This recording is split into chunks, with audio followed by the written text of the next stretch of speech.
and just tell people about the more straightforward part, that she taught psychology at a university.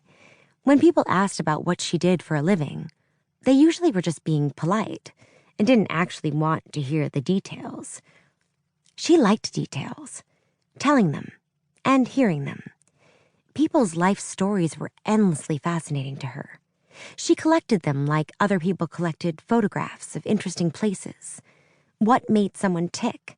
What led them to their career? What made them who they were?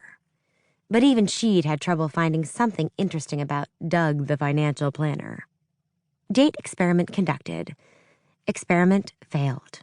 Oh well. This outcome would have matched her hypothesis, anyway.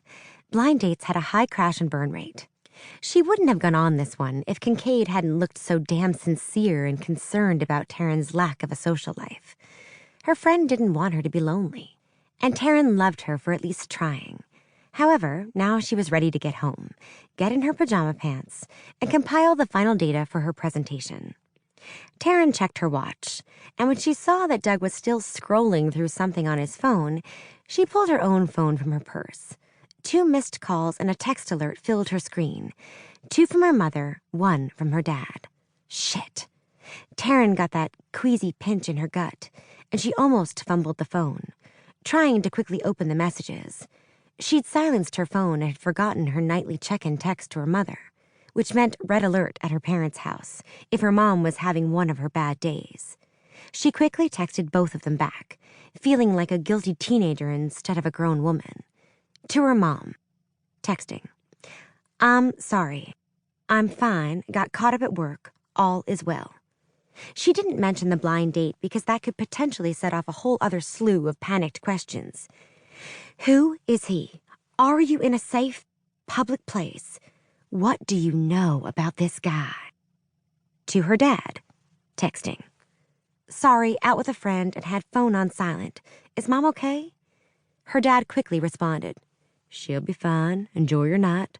Thanks for getting back to us, sweetie." Taryn lifted her glasses and rubbed the bridge of her nose, guilt flooding her. How could she have forgotten? Was it really so hard to remember one text? She'd probably sent her mom into a tailspin and ruined both her and her father's nights. Ugh. "Everything all right?" Doug asked, startling Taryn. She glanced up as the waiter dropped the check between them.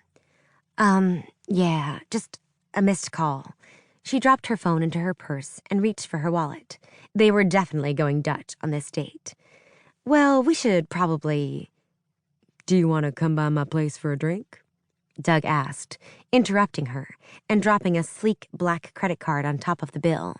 It didn't even have numbers on the front. The waiter swept in like a stealth bomber and took the card. Taryn blinked. "Wait, what?" Doug drained the rest of his wine and smiled. "My place. I don't live too far from here, and it's still early."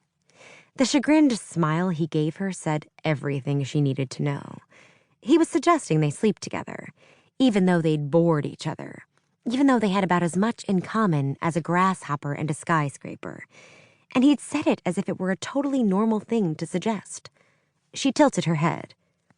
"So, even though we clearly don't have anything in common, and this date has been pretty boring, you're inviting me to go to your place." Now it was Doug's turn to blink like an owl. His smile faltered. "Wow, you don't pull punches, do you, Doc?" She had a tendency to blurt things out and speak her mind, but she wasn't going to apologize for it. "Am I reading the situation wrong?" He chuckled and adjusted his tie. "No, you're not. I like your honesty. The date hasn't gone as well as either of us had probably hoped, but I think we're just 2 very busy people who have a hard time talking about anything but work. But," he shrugged, "that also means we're 2 people who could probably stand to blow off a little steam without worrying about who's going to call whom tomorrow. You're attractive and smart. Physically, we'd probably work out just fine. It could still turn out to be a good night." Taryn considered him. That was the first thing he'd said all night that made some sense, or at least had a shred of logic to it. Maybe Kincaid hadn't been totally off base with this match. When Doug dropped the smooth-talking, "I'm Mr. Important" act.